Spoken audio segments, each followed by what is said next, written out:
Okay, Lewis, so the yellow lines on these two swings here, left hand one was your before, right hand one was your after. The yellow line is your shaft line, okay, the sort of swing line on you swinging the hands and the club up, and the red line is basically your swing plane line we're going to swing underneath. This will make sense as we go through the video now, okay? So before, when your bad shot used to sort of curve off to the, curvy line, used to curve off like this, you would do whatever you can to sort of start the ball left, okay? If you ever try to sort of swing the club from this way with the face that you had, the ball just disappear way right and it'd be no good at all, okay? So you're always setting the ball out to the left there. As a result, you can see as you go back on this one, the hands working up off that yellow line, the club sort of tracking up the red line here as you go back. And at this point now, that club's a bit sort of steep and on the outside. Compare that to that one. See your hands now? Yep. I'll zoom in there a bit closer. Okay, so halfway back now, your hands are working, and the club you can see sort of working up that line there really nicely, okay? So at this stage now we're in a better position on the right-hand side and the left-hand side. As we go back, the club now lifts. As that club starts lifting, your weight now goes onto your toes, so your head's moving towards that white line a bit more, and the club now is going above and towards that red line, okay? This one here, so your head's not moving forward. Yep. Yeah? Because the club's now working more around your body more efficiently, okay? So at the top of the backswing, we're in a better position here now, okay? Now, your first move down, you watch your hand down the club over that red line. So that club at this point here now is on this side of the red line here, coming across the ball. You can see the blur kind of here somewhere.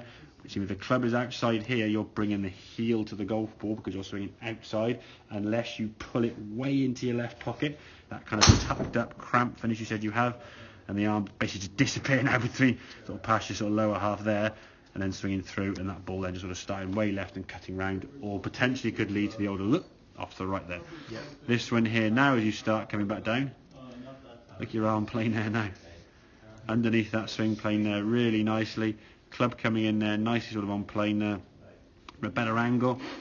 Release the club face here now, your hands can now start working a bit more towards target, and if I clear these lines, that ball now hitting just left of the yellow, the white line there as we can see, and then through with a nice sort of release and folding up of the arms there, and that ball then just sort of staying pretty much straight to target. This one drew a little bit to the left, so we can see the sort of shadows of the flight there, they're going a little bit left, but your hands have worked a bit too much than you're used to, okay? Yeah. Now again, club face you could change quite quickly, okay? You showed that, okay? I think once you understood what the curvature is going to be created by, you did that pretty well. I mean, you got the ball curving to the left quite successfully, okay? It's getting that curvature feeling, okay, with the golf ball this way and a path that way. Now, I'm not trying to get you to produce a ball flight that looks like this, because you've never trusted it. You get on the golf course and you'll be like, oh, this could go miles to the left there or miles to the right, okay? Yeah. I want to see a ball flight that used to look like this, look like that. Yeah. Yeah, that's what you see and comfortably want to see on a regular basis, okay?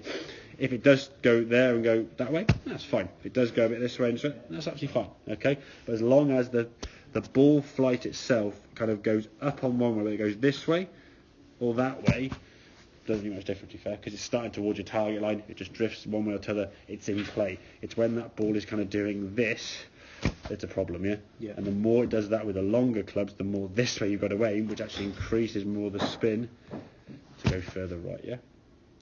See in the picture now the process we're kind of going through, yeah? So, short game study coming on for the stuff we did last time. Next session, which is now, I think, on the 28th, from memory, we will get on the golf course and we'll look and see how you can implement this swing feeling on the golf course. Look a bit at the short game options there again in terms of what clubs you're going to take, and then we'll go through that kind of thing there, say, and then we'll see how the game's progressing from there. Okay, mate? Great, thank you. Excellent, very good, mate.